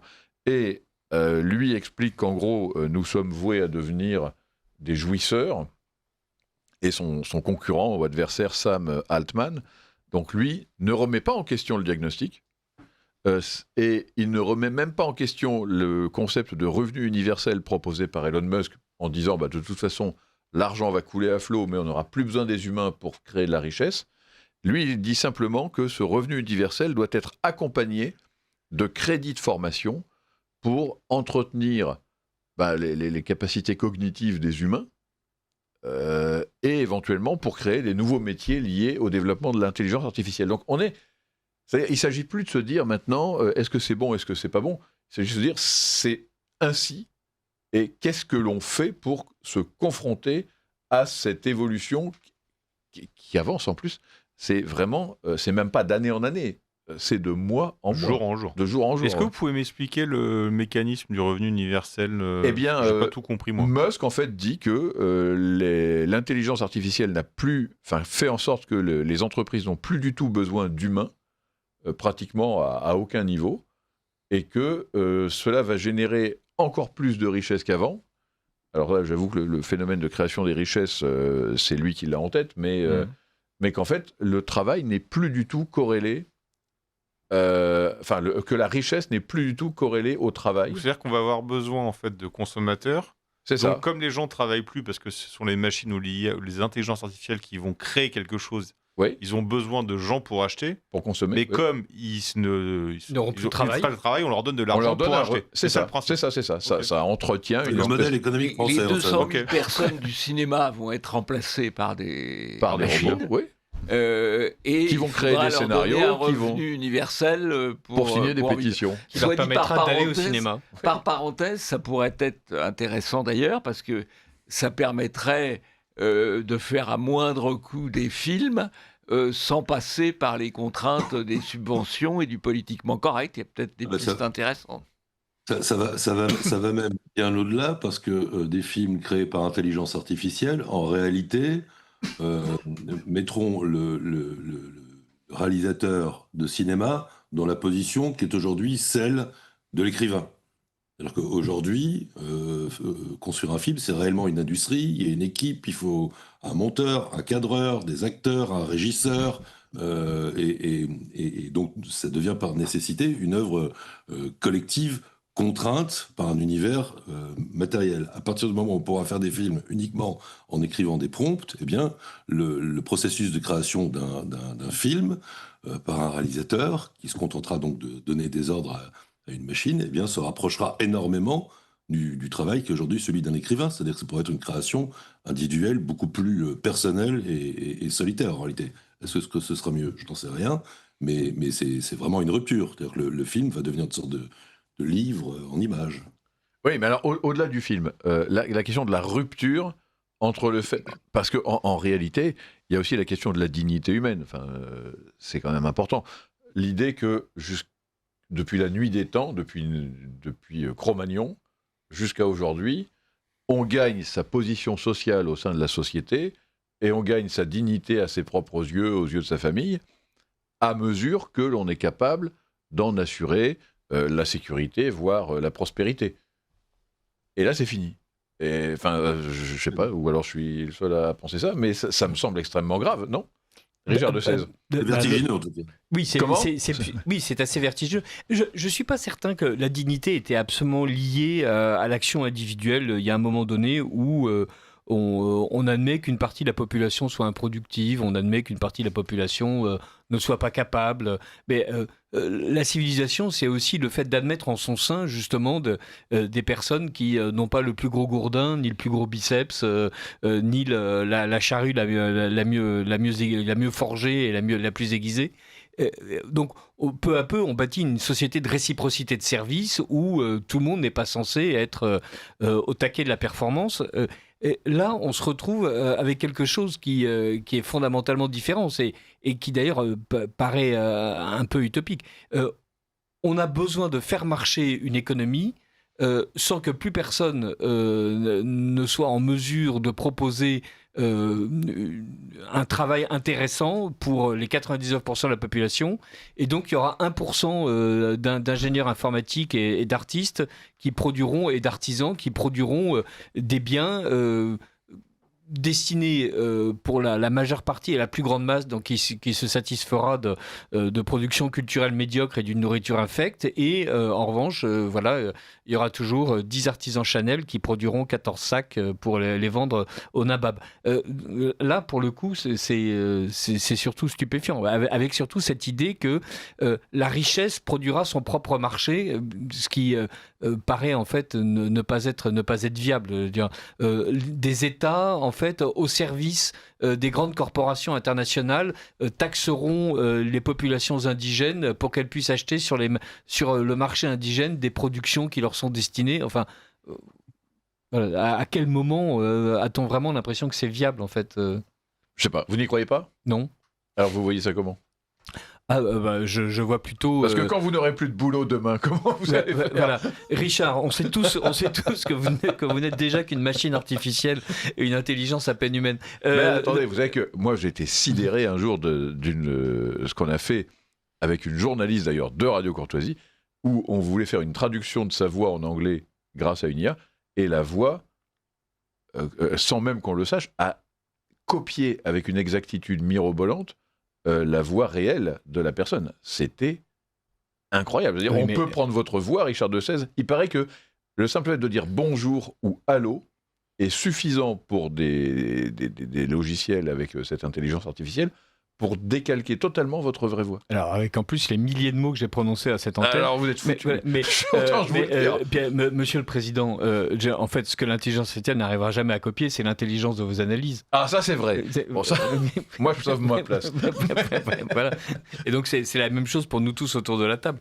Non, je ne crois pas à un monde où il y aurait 99% d'une masse servile qui n'accepterait que d'honnêtes consommateurs. Je crois beaucoup plus au fait qu'il va y avoir Qui vont créer des nouveaux métiers, alors.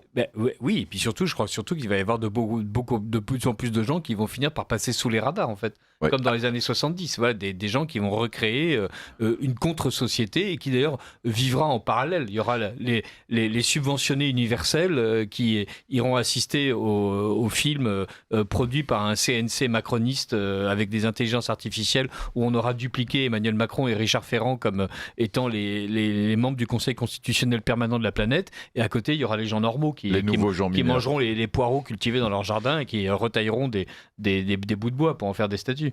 Alors, avant de céder la parole à Xavier Van Lierde, je voulais dire que moi j'ai réfléchi un tout petit peu quand même, parce que, oui, j'ai peur moi. Non mais je me disais, ça rejoint un peu ce que vous dites Richard Dessès, que en fait la seule façon de s'en sortir sera précisément d'être un producteur de choses rares. Et donc là, pareil, l'ami qui était en Chine m'expliquait que l'industrie alimentaire est déjà en train de monopoliser la production de l'alimentation via des techniques d'intelligence artificielle. C'est-à-dire, c'est hallucinant. C'est-à-dire, il n'y a plus besoin de gens.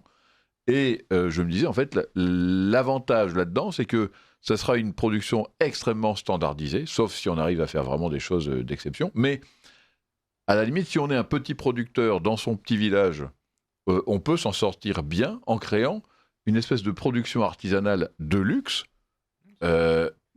et qui fait qu'on sera le seul dans son petit secteur, donc non pas en France, mais dans son petit village, à produire les bons légumes, la bonne viande, et d'un seul coup, le fait d'avoir un produit atypique garantit une certaine prospérité. Il n'y a pas de limite dans l'intelligence artificielle. Il n'y a aucune limite et on ne peut pas imaginer une limite. Donc, même ce produit de luxe, on peut très bien penser que une IA le fera. En revanche, moi j'imagine plus, et là on va faire l'éloge de la médiocrité va redevenir sympathique. Si on prend par exemple l'exemple des livres, ou des essais ou de la littérature, je vous promets qu'une IA va pondre de manière bien plus intelligente que des essais de la Guennerie ou que des bouquins de chez Grasset. Mais c'est une IA. Et donc, je pense que le luxe va pas être dans la création du produit, mais dans le consommateur. Et que si vous créez une AOP, comme on avait créé des AOP pour la bouffe, 100% d'origine humaine, même si c'est moins bien, le principe que ça soit 100% d'origine humaine, les gens sont prêts à payer plus cher. Même si c'est moins bien. Regardez sur la bouffe, vous avez des AOP qui sont moins bonnes que d'autres en fromage ou en charcuterie qui ne sont pas AOP. Et je parle pas des mais vous l'achetez parce que c'est AOP. Et ça va être la même chose. Moi, je vais lancer le premier magazine 100% d'origine humaine. Pas une seule IA dedans. Je vais déposer le brevet, il y aura l'incorrect 100% d'origine humaine. Frontière sera dans la merde, je vous le dis. Quel taquin. Xavier Van Lierde, est-ce que l'hypothèse d'Arthur de Vatrigan vous convainc ou vous séduit ? Totalement. Et celle de Richard aussi. Je suis persuadé que face à ce rouleau compresseur, il va y avoir des poches, je ne sais pas comment les appeler, de résistance, d'authenticité, toute une contre-société qui ne pourra se mettre en place en fait, tout simplement pour ne pas devenir fou. C'est-à-dire que l'effet quand même principal de l'intelligence artificielle, c'est d'être confronté à ce que l'écrivain allemand Günther Anders avait pressenti dès les années 60, c'est-à-dire que c'est un effet quand même d'humiliation. C'est-à-dire qu'on nous avons créé quelque chose qui est quand même presque systématiquement meilleur que nous. Il y a encore 6 mois, on pouvait rigoler ou être dans la rivalité. Aujourd'hui, objectivement, dans de nombreux domaines, ce n'est déjà plus possible. Je ne crois pas du tout à cette idée je ne crois pas qu'on soit dans un processus à la Schumpeter de destruction créatrice, interne en tout cas au monde marchand et de la production, parce que ces nouveaux métiers, l'intelligence artificielle sera meilleure aussi sur les nouveaux métiers. C'est-à-dire que c'est pas l'IA s'empare de quelques domaines. Ce bidule est un changement de paradigme complet. Ce n'est pas un prolongement de notre main, ni même de notre cerveau. Il le remplace. Ce n'est pas du tout la même chose. Cela dit, pour l'instant, on est plutôt dans la sidération. On est plutôt dans la sidération parce que cette chose se développe plus vite qu'on arrive à la penser. C'est ça qui est sidérant. Il y a un exemple célèbre. La Commission européenne, je crois, a voulu pondre un règlement pour réguler l'intelligence artificielle. Sauf que il lui faut plusieurs mois pour accoucher de ce règlement, et au moment où il est prêt, il est complètement dépassé, parce qu'entre-temps, l'intelligence artificielle a changé de nature, non pas de vitesse ou quoi que ce soit. C'est déjà devenu autre chose. Donc c'est illusoire. On court derrière un bidule qui va déjà plus vite que nous. Cela dit, et j'en terminerai par là, il y a quand même au fond de nous tous le sentiment qu'il va falloir reprendre le contrôle. Et donc je voudrais non pas saluer, mais signaler la création aux États-Unis où l'intelligence artificielle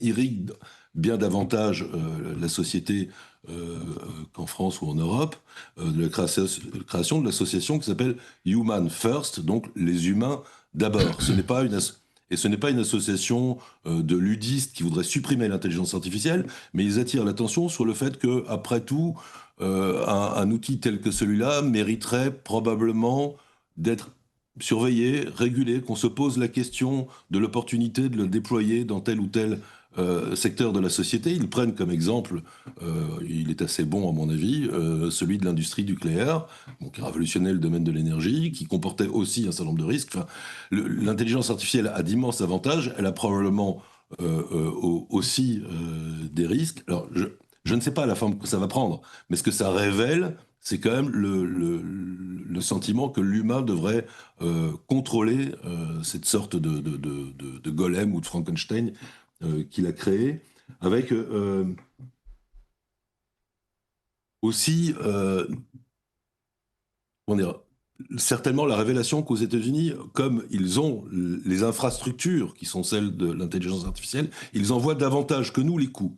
C'est-à-dire que nous, pour l'instant, comme on n'a pas ces infrastructures, on est complètement largués. Et c'est bien triste et je le regrette.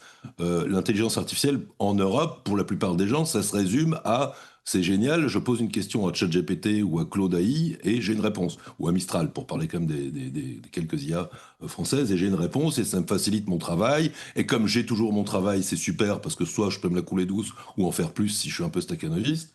Aux États-Unis, on en vient maintenant à l'heure des arbitrages. Donc par exemple, il y a les premiers conflits liés au fait qu'il y a une hausse des tarifs de l'énergie qui sont dus au fait que c'est extrêmement gourmand en énergie. C'est aussi gourmand en consommation d'eau. Donc, à proximité des lieux où on implante des data centers nécessaires pour faire tourner cette intelligence artificielle, eh bien, il y a un premier conflit avec des syndicats d'agriculteurs qui disent non, cette ressource-là, elle est pour moi. Nous, on a des champs ici depuis la nuit des temps. Nous contribuons à nourrir l'Amérique. Il n'y a pas de raison qu'on donne la priorité aux data centers plutôt qu'à l'industrie agroalimentaire. Donc ce que je veux dire, c'est que pour l'instant, on en a, je pense, une vision un peu irénique en Europe parce qu'elle est un peu magique. Elle nous tombe dessus avec des prix qui sont en plein dumping par ailleurs, et j'en terminerai par là, parce que tout ça a un coût qui est pour l'instant caché. Il est caché parce que c'est une industrie qui est largement subventionnée et qui bénéficie d'investissements de la part d'investisseurs qui ne ramassent pas encore leur mise.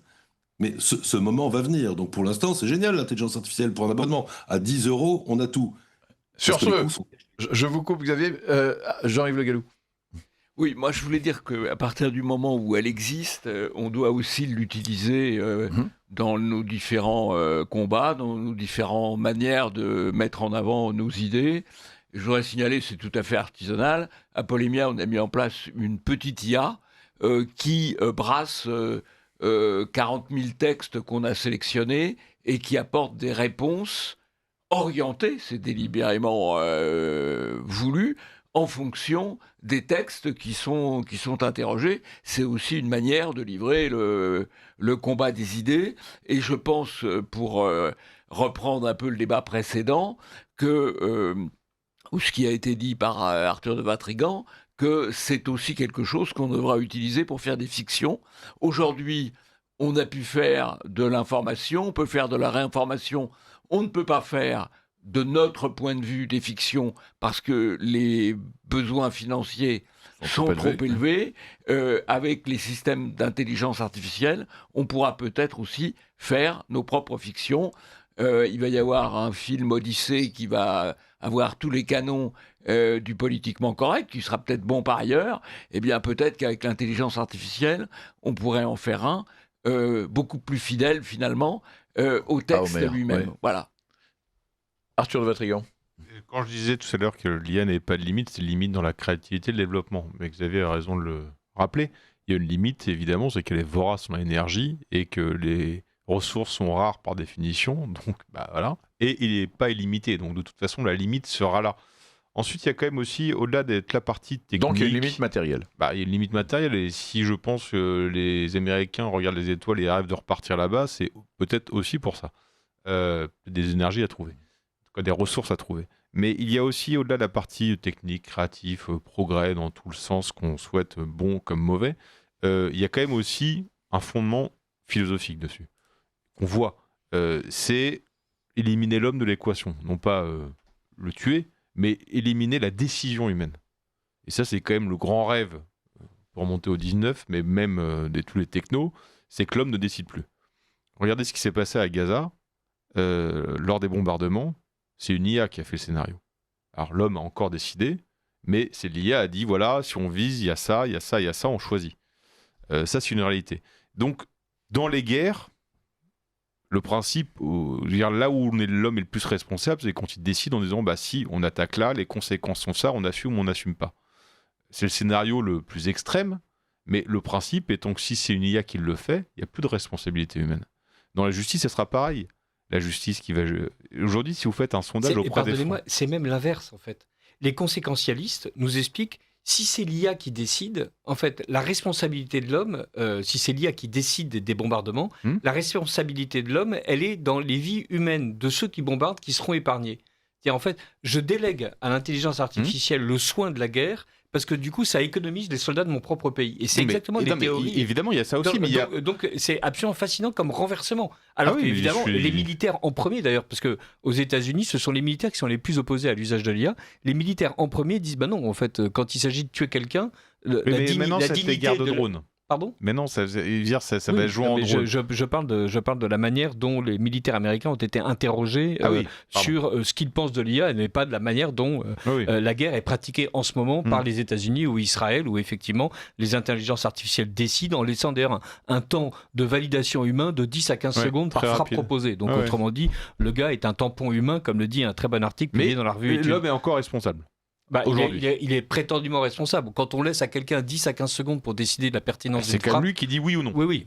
Sauf qu'il dit oui en automatique. Le pire, c'est que bientôt, et le rêve, c'est que l'homme ne décide plus. C'est qu'il n'y ait même plus de président ou de roi. C'est qu'en fait, l'homme soit enlevé de toute décision. Et si vous prenez la justice, par exemple, alors on l'a vu dans le médical, ça existe déjà. Dans la justice, faites un sondage aujourd'hui. Vous préférez être jugé par une IA ou par un humain ? Mais ma main a coupé que la majorité des Français répondent par une IA. C'est ça, en fait, la conséquence concrète, ça va être qu'on enlève la responsabilité de l'homme parce que l'homme fait des erreurs. Je vais dire que je suis obsédé par la baballe, mais le foot. L'arbitre était l'homme le plus détesté. Qu'est-ce qu'on a fait ? On a fait une vidéo d'arbitrage assisté en disant non, c'est plus... Alors, l'arbitre décide toujours, mais c'est l'IA, pas l'IA, le robot ou la vidéo assistée qui lui dit il y a faute, il y a hors-jeu, il y a main ou il n'y a pas main. Voilà. Ça n'enlève pas le problème, tout le monde se met sur la gueule parce qu'il y a toujours une décision humaine. Mais le principe, c'est ça. On va vers ça. Comme on considère que l'homme est imparfait, on résout le problème en enlevant toute décision de l'homme dans les processus. Et on veut faire confiance à l'IA. Donc il y a une vraie philosophie derrière là, qui m'effraie beaucoup plus que la création de robots tondeuses, bûcheronnes ou d'amantes ou de partenaires sexuels, comme vous voulez. On est à un niveau... très effrayant et c'est vraiment pensé. Donc c'est la déresponsabilisation. Xavier ? Oui, c'est au-delà de la déresponsabilisation, c'est un changement de paradigme sur la façon dont les outils qui permettent de faire tenir les sociétés ensemble, de faire vivre les gens ensemble, de créer de la sociabilité. Auparavant, d'organiser la société. Auparavant, on avait quand même quelque chose qui était de l'ordre de la règle culturelle, des mœurs, de la courtoisie, des valeurs partagées, autant de choses qui étaient polies par le temps et qu'on peut résumer par le terme de tradition et de mœurs partagées.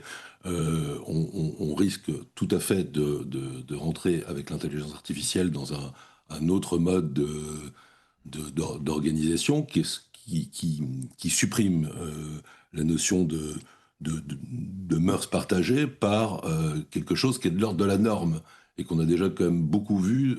C'est la gouvernance en fait, hein. C'est-à-dire c'est finalement le rêve du G20 ou du FMI, c'est-à-dire c'est une forme de gouvernance mondiale où la décision humaine, effectivement, la subjectivité n'intervient plus. Exactement. Oui, exactement. Et serait remplacée par une soi-disant objectivité qui en fait ne sera jamais réellement objective. Exactement. Scénario, si on veut voir ce que ça donne, il suffit de se pencher sur la mutation de l'entreprise où, par exemple, les affinités ont été supprimées, les libres affinités, la libre association, par exemple, le choix de recruter un tel ou un tel, a été supprimé et bridé au nom de critères prétendument plus rationnels, à coup de chartes, de normes de plus en plus tatillonnes et soi-disant neutres, efficaces, rationnel. Et à partir du moment où la façon de raisonner d'une intelligence artificielle est celle-là, parce qu'elle a la capacité, on peut changer d'échelle et imaginer des systèmes de même ordre à l'échelle de la société, parce que sa puissance de calcul et de sa capacité à pondre des règles, mais aussi à les faire respecter, devient possible, ce qui n'était pas le cas auparavant à l'échelle d'une communauté politique et historique. Alors, il nous reste quelques minutes. Il y a quand même une question qui me semble essentielle et qui sera peut-être essentielle aussi pour les auditeurs de Radio Courtoisie qui ont peut-être envie d'avoir des approches plus concrètes, mais c'est l'avenir des plus jeunes et donc des enfants, des petits-enfants. Sincèrement, si vous avez des enfants ou des petits-enfants, quelle formation voyez-vous pour eux afin qu'ils survivent dans ce monde en mutation ? Non, j'ai une vraie question. On ne sait pas. On ne peut pas savoir. Père indigne. Mais non, mais vous parlez de formation, c'est-à-dire de cursus classique. C'est qu'en fait, on est incapable de dire à un gamin, et dans 5 ans, il va se passer ça. C'est pas possible. Même dans 3 ans, on ne sait pas. Par contre, ce qu'on sait, et c'est là où l'avenir est assez obscur pour les générations qui arrivent, je repars de l'idée de cette création, Jean-Yves disait, on va pouvoir créer. Oui, mais si vous regardez, là, c'est intéressant, dans les livres auto-édités, comme avec l'IA, ça pullule, ceux qui gèrent les auto-éditions ont limité à 3 le nombre d'auto-éditions par personne par jour. Parce que ça pullule. Et ce qui va se passer, c'est pas qu'en fait on va remplacer la création, c'est qu'on va aller vers une création individuelle. C'est-à-dire que là, les gens utilisent l'IA pour se faire mousser en disant j'ai écrit un livre, mais dans quelques mois, disons quelques années, si on est positif, les gens écriront plus pour qu'il soit lu, ils écriront pour qu'eux lisent ce qu'ils veulent lire. De la même manière qu'ils créeront des films qu'ils ont envie de regarder. Ce qui fait, ou des musiques également, ce qui fait qu'il n'y aura plus de commun. Il n'y aura plus de salles, il n'y aura plus de trucs partagés. Vous n'aurez plus un imaginaire collectif. Chacun va produire sa propre, avec la curiosité qui est la sienne, c'est-à-dire à l'état nul, étant donné que depuis que la télé existe, c'est nul, depuis que les plateformes existent, c'est encore plus nul, avec une curiosité encore moindre. Mais les gens vont juste créer leurs besoins chez eux. En silo. Et donc la conséquence, pour le coup, des prochaines générations, c'est que moi, c'est l'effondrement du commun et de l'imaginaire collectif. Alors c'est intéressant parce que je discutais récemment je déjeunais même avec un ami qui qui investit dans les nouvelles technologies et j'étais comme un lapin fou et donc je lui demandais qu'est-ce qu'on va faire avec les enfants, qui est ma vraie question. Et il me dit en fait, en l'état actuel des choses, il faut continuer à leur donner une formation classique, donc pas du tout de spécialité dans les nouvelles technologies, mais une formation généraliste classique où on attise. Prenez des notes, Richard de Chaise, bravo. Oui. Où on attise leur curiosité. Et c'est votre réponse à Arthur de Vatrigan qui me fait penser à la curiosité, effectivement, maintenir en éveil la curiosité, l'imagination, qui leur permettra de surnager dans ce monde qu'en fait, objectivement, leurs parents et leurs grands-parents ne sont plus en mesure de prévoir parce que on n'est plus comme au temps de Colbert. Enfin, Colbert, c'est un mauvais exemple parce qu'il avait prévu la marine en bois, il s'est retrouvé avec la marine en fer. Mais c'est Colbert plantait des forêts. Voilà. Et malheureusement, ces dernières forêts n'ont pas servi puisqu'on était passé au moteur à charbon. Mais voilà, nous en sommes un peu là. Donc voilà, Xavier voulait... Oui, moi je pense que pour les enfants, il faut revenir à quelque chose qu'on appelait être un honnête homme. Et dans honnête homme, il y a homme, et donc il faut qu'ils cultivent leurs différences, leur nature humaine, parce que la valeur ajoutée sera ce qui n'est pas de l'ordre de l'artificiel. Donc devenir des honnêtes hommes et aussi cultiver l'autonomie. C'est-à-dire que ce qui est terrible... Regarder un film tout seul, faire écrire un livre tout seul. Non, sa souveraineté individuelle et sa capacité à réfléchir et à agir par soi-même. L'ensemble de ces instruments sont absolument mirifiques, mais ils ont quand même tendance à nous assujettir et à atrophier et à s'emparer de choses que nous pouvions faire, certes moins rapidement, moins efficacement avant, mais de façon autonome. La capacité à ne pas dépendre de tous ces outils, à mon avis, va être quelque chose d'extrêmement important et de valorisable à l'avenir. Jean-Yves, un mot sur l'avenir de vos petits-enfants ? Je pense que l'essentiel, c'est la formation fondamentale, la culture, la réflexion et la connaissance de la transmission du passé. Après, ils se débrouilleront. Oui. Voilà. Alors, il nous reste 3 minutes pour sauver l'Europe, parce que le 7 avril dernier, donc le gratin de la finance était réuni à Washington, donc aux États-Unis, pour les réunions de la Banque mondiale et du Fonds monétaire international. Et on y a présenté là-bas une intelligence artificielle qui s'appelle Mythos, et dont la société propriétaire a démontré qu'elle était capable d'identifier et d'exploiter en une fraction de seconde toutes les failles de cybersécurité des infrastructures avec lesquelles travaillent l'ensemble des banques du monde, et en fait de tous, les entreprises, enfin tout. Et ça a jeté un certain froid, et dans la foulée, les grands dirigeants des grandes entreprises américaines et exclusivement américaines, donc il y avait Apple, Google, JP Morgan, etc., se sont réunis avec les gens de Anthropic qui ont créé l'intelligence Mythos pour faire face aux menaces et essayer de se doter, eux, des contre-mesures, des pare-feux, quoi, voilà. Et la question, c'est que les Européens demandent à accéder, la Commission notamment, la Commission européenne a demandé à en savoir plus, mais pour l'instant, on leur a dit bientôt. Mais bientôt, c'est en temps d'intelligence artificielle, bientôt, c'est ce que disait Xavier, si c'est 3 mois, ça sera déjà bientôt périmé. Alors, comment, à votre avis, faire en sorte que l'Europe, et notamment la France, ne soit pas à la merci, parce que là, l'ennui, c'est que même si Mythos est plein de bonnes intentions, on va confier la sécurité des banques et des entreprises et des outils stratégiques français à une boîte américaine. Déjà le cas. Oui, non, mais d'accord, mais là, ça sera un point intégral, c'est-à-dire c'est une servitude absolue, non ? Donc, est-ce qu'il y a une solution ou est-ce qu'il n'y a pas de solution ? On a 1 minute et demie. Bon, ça va être un peu court. Hein. On va peut-être... Je pense qu'il faut lancer une espèce de plan calcul européen qui permet, en 15 ans, de bâtir une industrie très solide. Voilà, donc c'est foutu.